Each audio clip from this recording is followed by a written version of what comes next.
Which WWE wrestlers are cool and which are jerks? To answer that, I'm joined by former WWE and WCW head writer Vince Russo. Vince has worked with some of the biggest names in professional wrestling and knows them on a professional and a personal level. This is Mean or Nice.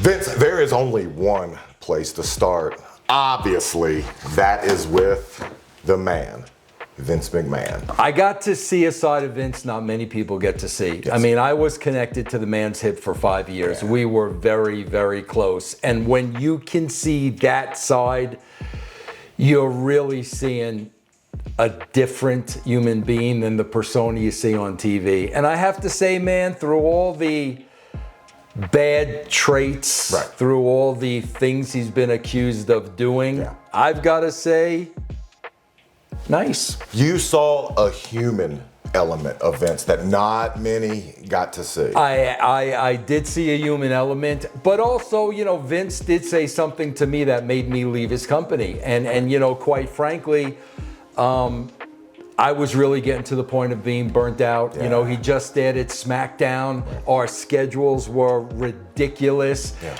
And, you know, I wanted to relocate my family so my wife could be closer to her family. We had 3 little kids. Yeah. And, you know, Vince looked at me and said, Vince, I don't know what the problem is. You make enough money to hire a nanny. Wow. And like being a father was second. Exactly. And right then and there, I was done. Yeah. I mean, it was over. But even with that, I always remember the times when I saw the real Vince, not the bravado Vince, not the Vince he wanted you to see, but the real guy. And the real guy was a nice guy. Right. Next on the list, I can't wait to hear what you have to say about this man. The Phenom, The Undertaker. Obviously, everyone knows what he meant to my career. What about you? You know, I'm going to tell you a story about The Undertaker because, first of all, a lot of times Taker was on last. A lot, whether it was the dark match, I mean, he was always the last match. And what I used to do is I used to wait around to thank all the boys for their performance that night. Without that, I don't have a job. So I literally would have to look for Taker, and there's not a lot of people left in the building. Not many. And every time I would find him, it would be in some nook or cranny with him laying flat on his back in total pain. Yeah. When I left the WWE, Terry Taylor, you know, mentioned to me that he had a conversation with Taker, and Taker had a little bit of heat with me because Taker told Terry, I always used to make him work hurt. No, I never used to make him work hurt. He never sold it. You know how it goes. Yeah. So like I said, I would see him after these matches, after putting on a 5-star performance. I never knew when the guy was hurt and not hurt because he never sold anything. Where's Taker on your list, obviously? Without a shadow of a doubt. Agreed. Without a shadow of a doubt. Agreed. Yes. And he'll stay in the nice pile. Next. I don't know if any wrestlers ever debuted, had the rise that this man had. Bill Goldberg. Listen, I said there were going to be very few means. Right. Wow. Floor is yours. The most difficult personality that I ever had to work with. Really? In what way? He just bought his own hype. Gotcha. I needed Bill to do a job for Scott Steiner. Okay. And he refused to. And I said to him, Bill, can you tell me why? And he said to me, because if this were real, I would kick Steiner's ass. No, you wouldn't. And I said, no, you would I not. said, Bill, he's right over there. Go tell Scott that and see what he says. But it got so bad with Bill, it got so bad with him that we had to fly him and his agent into Atlanta so Brad Siegel, the head of the network, could tell him, you need to lose this match. So here's the thing, Maven. We get there that night. There's no Brad Siegel. The only one there is me. So Goldberg's in a room. Johnny Laurinaitis comes out red in the face. Vince, you got to go talk to him. He's not doing the job. So I'm like, we flew him to Atlanta. We've been through all this. We're 2 hours from showtime. Right. So I swear, I go in the room and it's just me and him. And there are 2 chairs like this. Yeah. So I sit in a chair like this and I say, Bill, what's the problem? He reaches down, pulls his chair to me. He's this close to my face. He's doing this. He's this close to my face. Call me naive, call me stupid. The only thing I could think of was I said, Bill, if you're gonna hit me, because you're not gonna intimidate me. Right. So if you're gonna hit me, get it over with and hit me. When I said that, it was like I let the air out of the balloon. He's like, I'm not gonna hit you. And I'm like, then what's the problem? I'll never forget, and I have to go to his defense here a little bit. He was playing heels in movies. He was Santa Claus killing people. Yeah. So I said to him, Bill, why is it that you could be a heel in movies, but you can't be a heel on television? And he said to me, because of the kids.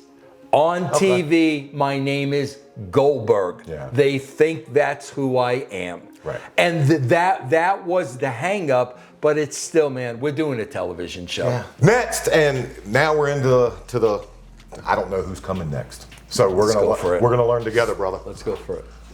Oh, of course. This is difficult for me, and I'll tell you why.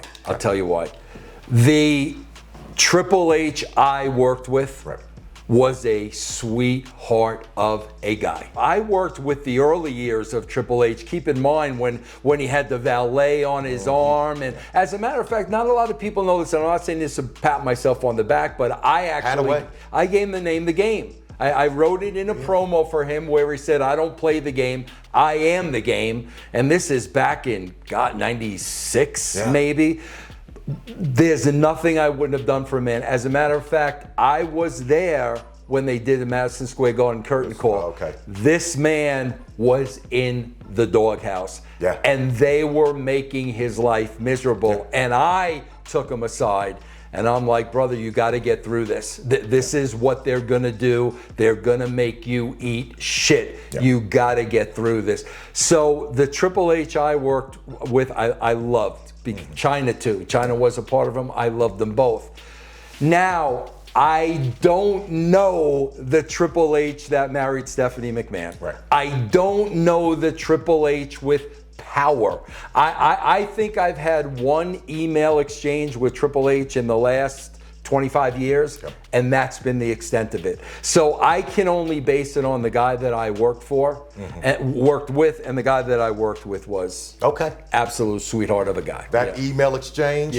What was it? I'll tell you what it was. I was trying to get Jason Sensation in the WWE Hall of Fame. And I just wrote to Triple H, I said, bro, you'll make this guy's life at least consider it.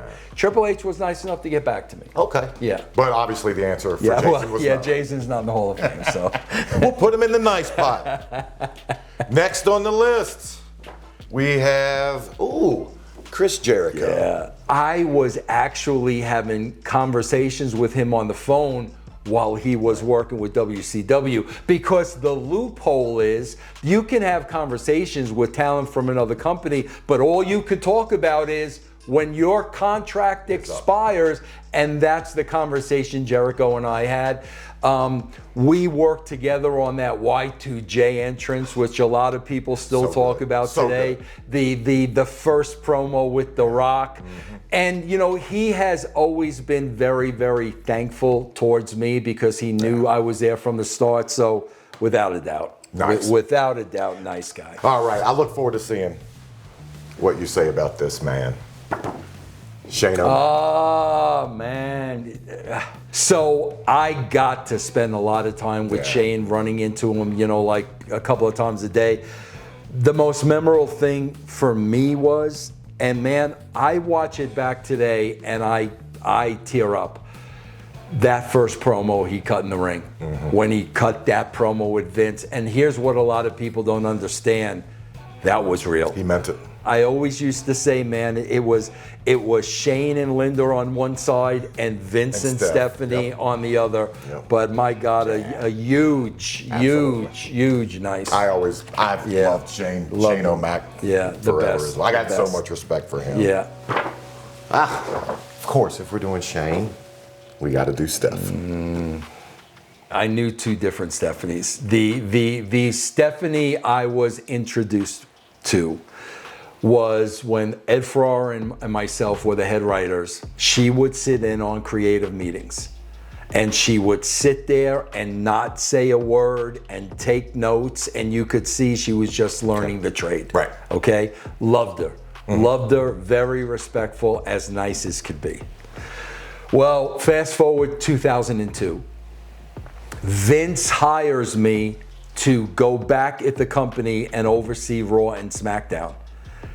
She's in charge of creative at the time, and it's kind of her and Triple H. Right.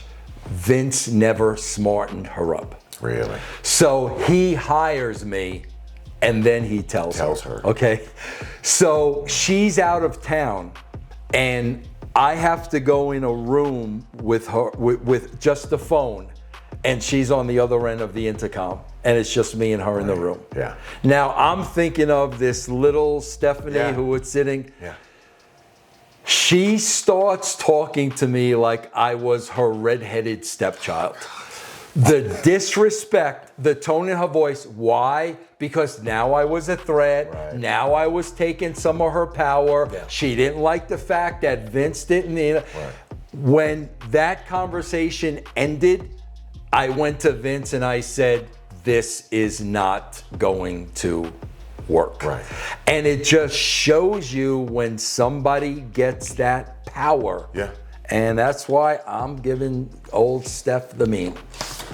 Next. Benoit. And I've done it on this channel, I can personally compartmentalize the monster that committed those horrible, horrible murders and the Chris Benoit, who was one of the best technical wrestlers ever. Yeah. So that's where I come from. I say that just freeing you up. Well, unfortunately, I did not get to work with him for that length of time because I just came into WCW. I was literally there for 3 months and then I left. Gotcha. So I really didn't establish a relationship with him at all. I didn't know Chris at all. But I will say this, there is no doubt in my mind that CTE played a role. 100%. I mean, that's documented. 100%. We've seen the study of his brain. Yes. So there's no doubt in my mind. But he was never mean to me, but I never knew him that well. Yeah. But I would still say nice. Yeah. I somehow found myself out, and he didn't really go out much with the boys. Yeah. He did his own thing. We found ourselves out one night, and somehow, some way, he found himself back in my room, hammered, passed out on a bed. And in this hotel room, it was one queen-size bed. And I'm standing, watching him sleep, and thinking, I'm not going to have Chris Benoit wake up with me beside him. Yeah. I'll sit in this chair all night. I sat in the damn chair the whole night. I feel for you. That sucks. Yeah. And luckily, I was out of there. I was on a flight by the time he woke up. I was gone. Yeah. Next on our list.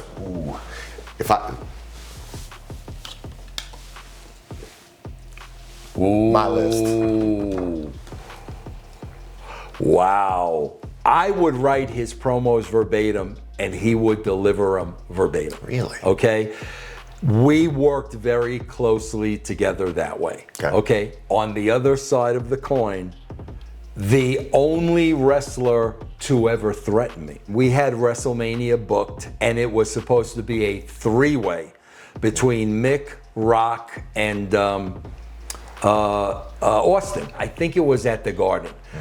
This meant the world to Mick. Mick was a York guy, Long Island guy, headline in WrestleMania. I could not wait to tell Mick this is what was booked. Sean, who wasn't working at the time, he was out hurt or whatever, shows up to this TV, starts getting in Rock's ear and Austin's ear and Vince's ear. And the next thing you know, Mick's out of the main event. So I remember I was so freaking hot.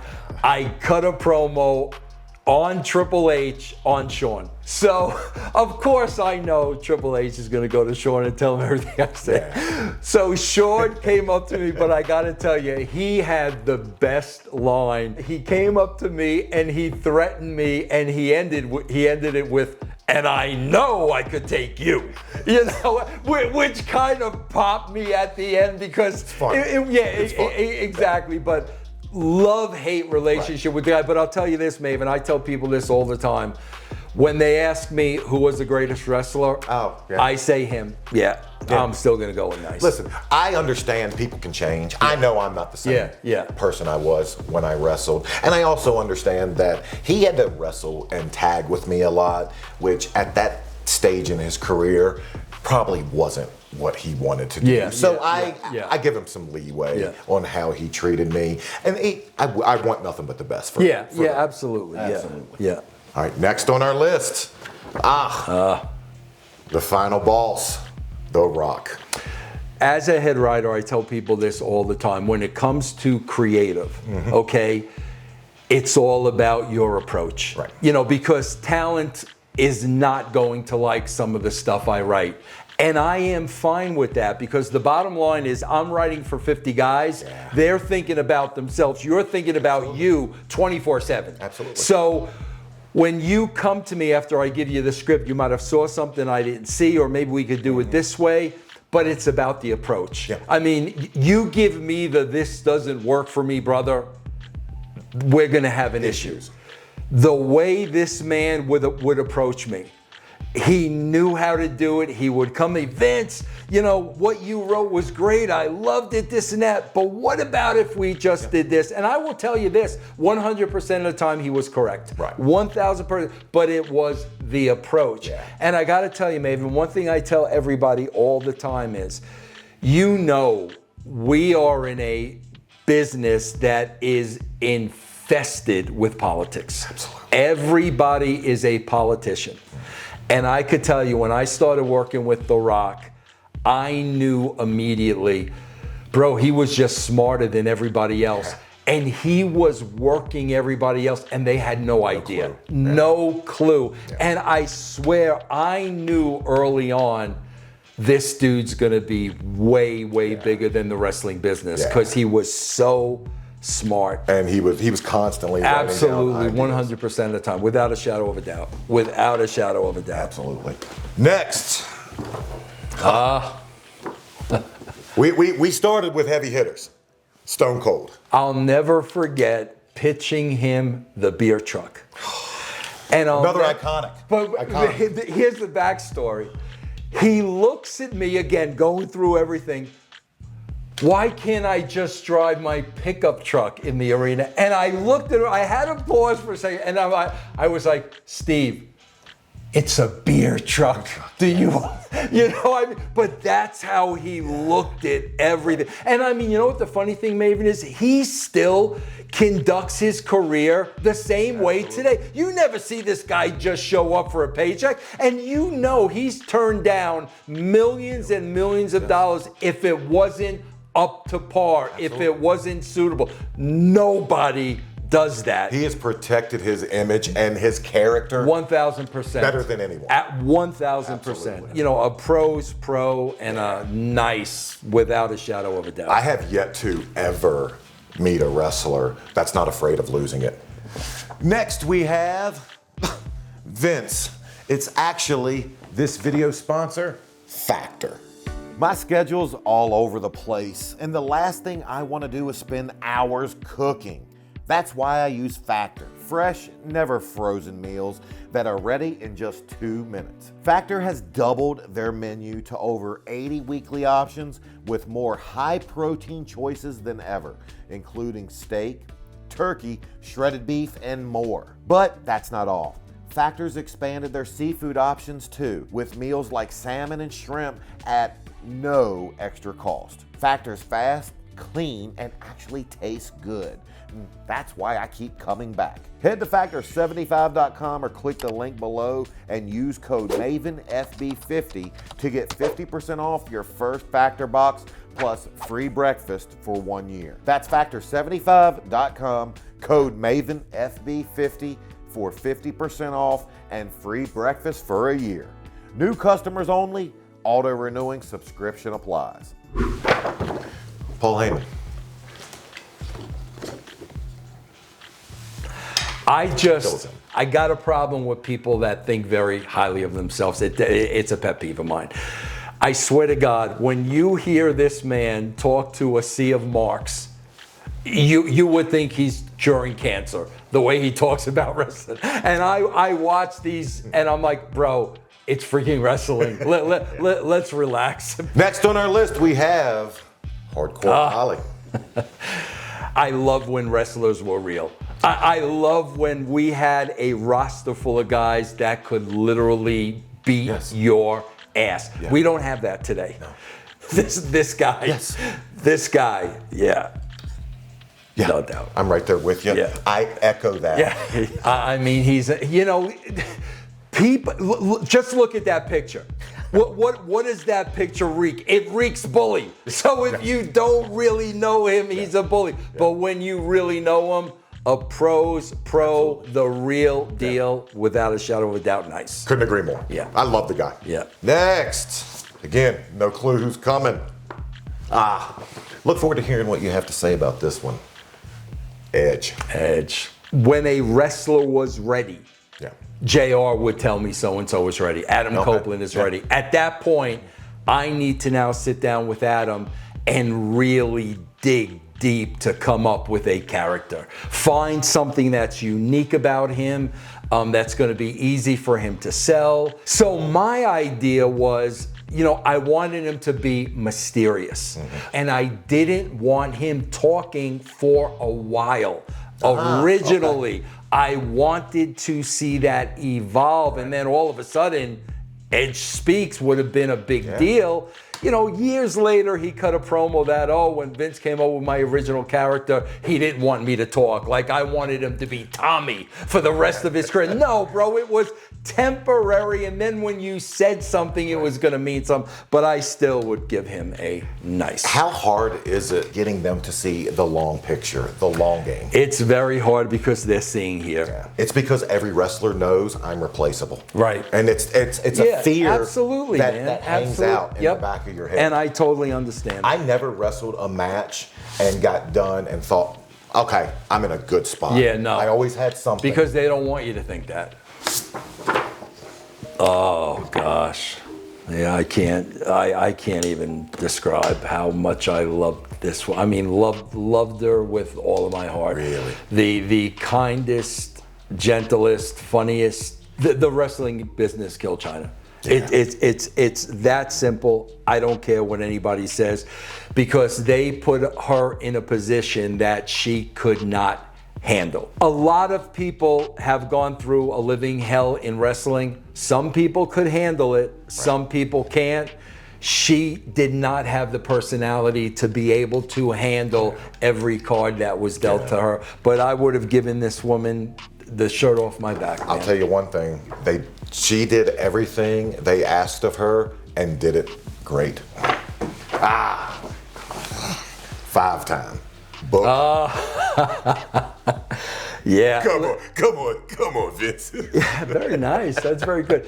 The highlight of my absolute career was getting to be able to be the person that said, no more bullshit, no more holding this guy down. Yeah. He's gonna get what's coming to him, and we put the title on him. Yeah.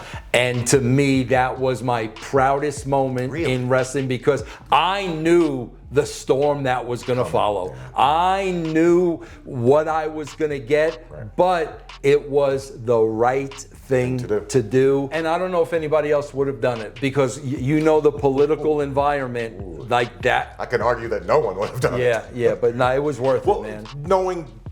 Knowing the men that you knew you were going to piss off. Yeah, absolutely. That's a tough, absolutely. That's a tough thing, tough place to be. Absolutely, yeah.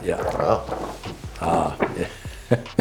I love Kevin. He's one of my favorite people to this day, and such an important figure in the wrestling business. Yes. He made a lot of people a lot of money.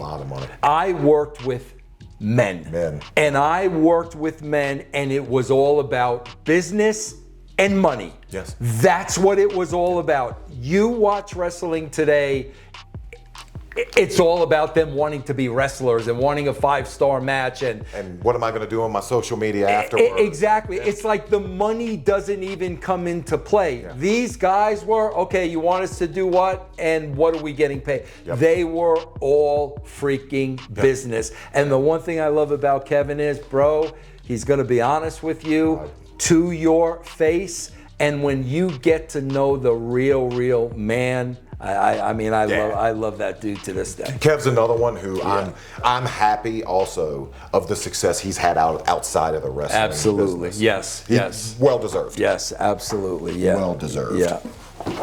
Gonna do Kevin, obviously. Bro, I'm sorry. We're putting him in the meme pile, man. Why? I don't know how to say it in a nice way. Don't say it in a nice way. Scott Hall was a pain in the ass, man. He never made my job easy. Gotcha. But on the other side of the coin, I'll never forget this. Man, my nephew was about 5 years old, and my nephew came to a WWE show, and he saw Razor Ramon. Yeah. And like he couldn't say a word. And I go over to Scott and I said, Scott, can I introduce my nephew to you? And Scott said, no, where is he? I gave him a picture. Gave this kid a memory he would never. I remember those things. Yeah. And it's not that he was a dick. He just never made it easy, man. He never made it easy. It was always a challenge. Next, not sure how much you dealt with the world's strongest man, but Mark Henry. Yeah. Well, I was responsible for labeling him sexual chocolate. Hold up, that was you? Yeah. That's a great name. Well, sweetheart of a guy. The nicest guy in the world. Without a shadow of a doubt. Absolutely. Yeah, love Mark Henry. I look forward to this one. Oh man, bro, I don't even. I'm gonna put this here. Okay. And I ain't even gonna comment. I will comment. I'm gonna genuinely comment. The only human being I ever worked with in the business that I could tell you I did not like. Really? Bro, I sat down with this guy the first time I ever met him. It was in a restaurant in Atlanta. It was called Hops. The biggest, most arrogant prick I ever sat down with in my life. And then we worked together. Right. And that's where the problems really came in, because he wanted my job, first of all. You know, the fact that, 83 weeks, Vince is the Attitude Era. Now he's working at WCW. So he wants that spot to begin with. He made the decision to be a dick to me. It's that simple. I'm sure, hey bro, I'm sure this guy, I saw him around his wife. I'm sure he's a great husband. I saw him around Garrett, great father.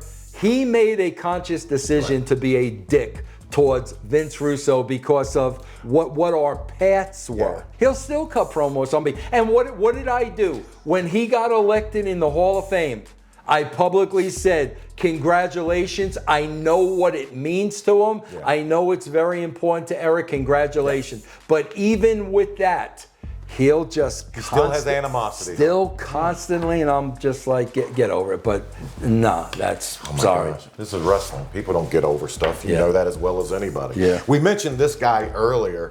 I look forward to hearing what you have to say. Oh my God. I love Scott. I love Scott to death. I maybe one of the highlights of my career was I was there for the math promo.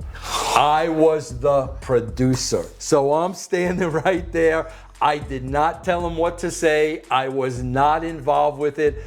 He starts I'm crying. Oh, God. I am literally crying. Oh, God. The thing I love about Scott is he's one of those guys that he wanted you to believe he was Big Papa Pump. Yeah. But TNA, man, here's what I'll never forget. Him in the ring before the show with his two little boys, rolling them around, and I would watch that, and I'm like, yeah, Big Papa Pump my ass. Again, and I think it's the subject for what we're doing. Man. Oh God. Man. Yeah. Oh yeah. Absolutely. Yeah. I love this girl. I kind of got a little heat with Stacy, but I'm gonna give her nice. Okay. I kind of got a little. You can hold both up. No, she's not mean. She's not mean. But I do have a little heat with her. What's the heat? When I was at WCW, when I just got there, they were in search of a Nitro girl. Okay. She won the search. Yeah. So she was just a Nitro girl. Right. So I'm looking at her and I'm like, she's a star. She's not just a Nitro girl. Yeah. So we do the Mrs. Hancock, and now she becomes a character on the show and this and that. So I see her on Stern. She's a big star now. She's shacking up with George Clooney, and she's the big star and this and that. And then, Stern's asking her, well, how'd you get into the business? And she goes, well, it's at WCW, and, these producers came up to me. I'm like, producers, my ass. It was me. Okay, can somebody throw me a bone? But sweetheart of a girl, and the it factor, without a shadow. Love her. Yeah. One of my best friends. Yeah. Kept me and Randy Orton out of a lot of trouble. Yeah. On the road. Yeah. Next we have Kishi. He threatened me. He's getting a mean. He threatened me. He threatened me literally 3 months ago. He's gonna come to Colorado and beat me up. Recently. 3 months ago. Over what? Because I made the mistake of saying when Jey Uso won the Intercontinental title, I made the mistake of reminding people that the titles are props.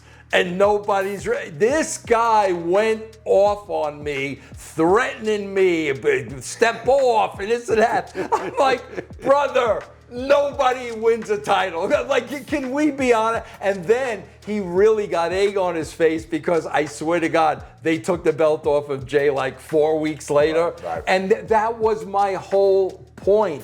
But you know where wrestlers are coming from. That's the office telling you, blah, blah, Absolutely. blah. I get it. I get it. It's his son. Yeah, And I get it. Yeah. But hey, another one. Yeah, no, he threatened me. You can't threaten me and get a nice. Of all the people who in our list, yes, he's the last one I would think would threaten. Yeah, anybody. You can't get a nice threatening me. Kishi is the nicest guy. Yeah, right. I worked with him too, and he was. But then I'm getting threatened because I say the belt's a prop for crying out loud. If I get threatened, he's in my main category too. There you go. All right. What about the King? Oh.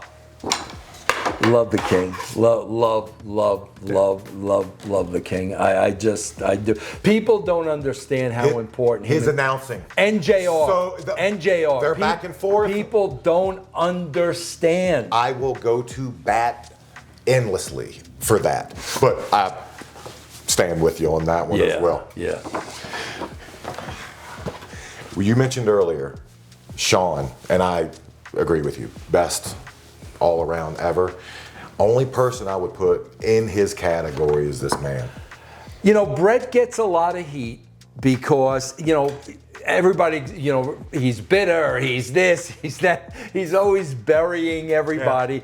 Yeah. I try to tell people, man, Brett's gone through a lot of loss. I had a cover of the Raw magazine. On the cover of this magazine, they had all signed it. Brett, Bulldog, Owen, Pillman, and Neidhart. Wow. Brett's the only lone survivor. He lost all those people. And I say this all the time. I don't think he gets the respect in the WWE he should get. For him to show up at SummerSlam and they don't have a seat for him, and he's not supposed to take that personally, I don't think he gets the royal treatment that he should get. I know. Yeah, I'll never say a bad thing about Bret Hart. Me neither. Never. The Nature Boy, Ric Flair. I'm going to say nice, but I've had ups and downs, with Ric Flair. I never had a problem working with Rick. We never had a crossword. I always treated him with the utmost respect. Right.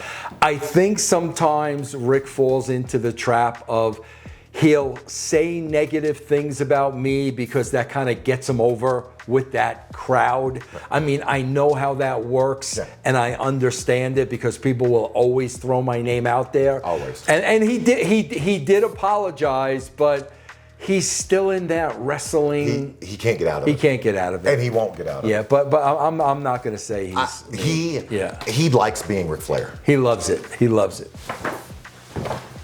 Double J. The closest friend I ever had in the wrestling business, but then we went a decade without talking. This business, it happens. Very easily. Yeah, we did get back on speaking terms. We hashed some stuff out, but I will say this about Jeff Jarrett. A lot of people, when he came over to WCW, I put the belt on him, and a lot of people, oh, Vince, he's your boy, this, that, and the other thing. Bullshit. He can work. He's good. He's entertaining. Unbelievable performer, and man, still working. Still doing it to this day. Still looks good. That tells you everything you need to know. It still looks good. Absolutely. Like you. So, Jeff Jarrett, mean or nice? He'll always be a brother. He'll always be a brother. Ooh, yeah. My most favorite wrestler of all time. Nobody's close. What was it like working with him professionally? It's funny because I never got to work with him for long stints of time. When I went to the WWE, he was on his way out. When I went to WCW, he was on his way out. He came into TNA for one night and there was some type of disagreement between him and Jeff, so that never went anywhere. Legend. Oh yeah, nice. Yeah, love legend. the man. Yeah. Wouldn't take a rocket scientist to figure out who these two are. First, we have. I've looked forward to this for a while. I want to know what your thoughts are. Really? Shocker. And I will explain to you why. Okay. Because first of all, this is professional wrestling. Yes. We've gone through great freaking names. Yes. This is Babe Ruth. Yes. I go to WCW now. Okay. And Maven, I remember it like it was yesterday. The first time I had eye contact with this guy, he didn't trust me. Really? Now, does that make sense? Well, we can go in this other pile and see who his best buddy was, who was burying me to this guy. Yeah. Because here's the bottom line. I know I would have had a great relationship with this man if it wasn't for that man. That man was constantly burying me to Hulk, painting a picture. And here's why I say that. Because little to his knowledge, I had one-on-one phone calls with Hulk. And every time I had a one-on-one phone call with him, respectful, we laughed, we got along, there was never an issue. A lot of people think that I had heat with Hulk because he decided to play his creative control card. Yeah. And I'm like, the heat isn't with Hulk. The heat is with WCW. It's like you said, if Hulk is negotiating a contract and they're willing to give him creative, he's going to say no? Exactly. I don't hold that against him whatsoever. That was never an issue with me. But I was never going to have a good relationship with him because of Eric Bischoff. And I really, really regret that because I had so much respect for this guy. And to this day, I will not say a bad thing about him. Well, Vince, I got to be honest. That one shocked me. Not the way I thought we were going, but that's why we're having you on. Yep. The last one. I've waited. I've saved this one. I cannot wait to hear you talk because I know what he has to say about you. The last one is obviously Jim Cornette. You know, I got a lot of things to say about Jim Cornette. I do. And you want me to be as raw and honest as possible. Absolutely. This man, I just looking at this picture, I don't even think I have to tell you because a picture speaks 1,000 words. This man is a genius. An absolute genius. Many people call this man the greatest manager in wrestling history. Okay. I go beyond that because it really is genius level when it comes to Jim Cornette. I was around Jim Cornette a lot. So you really didn't get to understand the humor of Jim Cornette, the uniqueness of Jim Cornette. I'll never forget some lines and descriptions this man would use, like, he's deader than Kelsey's nuts. Who says that, Maven? Like, that is brilliant. Yeah. I mean, I've met millions of people in my life. The only man to ever say he's deader than Kelsey's nuts. Then, think about this. Maven, you're a tough guy. You're a real deal. You know, you're going to go back. You're going to go into a combative situation. You've been in many of them. What type of a genius decides to bring a tennis racket to a fight? Loaded. Has it ever been done before or after? Has not. Absolutely not. Gee, we've seen baseball bat, especially in kendo sticks. Sledgehammer. Yeah.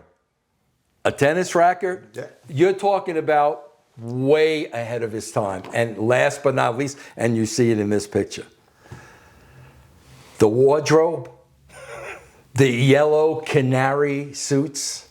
Stood out. The powder blue suits with the red shirt highlighting that blue. This man was so ahead of his time, is still ahead of his time with his idea of wrestling and booking. But what is it? But is he mean or is he nice? Are you trying to sway me? Not at all. This is your list. One of the nicest guys. Really? I ever met in the wrestling business. Really? Without a shadow. I love me some Jim Cornette. We're learning new things. We learn. We live, we learn. Well, Vince, today has been truly eye-opening. Thank you so much. Where can people find you? Yeah, guys, right now I have a special going on my Patreon. I'll give you a free week of Russo's brand. I've been doing it for 10 years. Just go to patreon.com/Russo TWC. Get your free week of the brand. Try us out. You'll like us. Bro, thank you for joining us. Thank you, my brother. Thank you.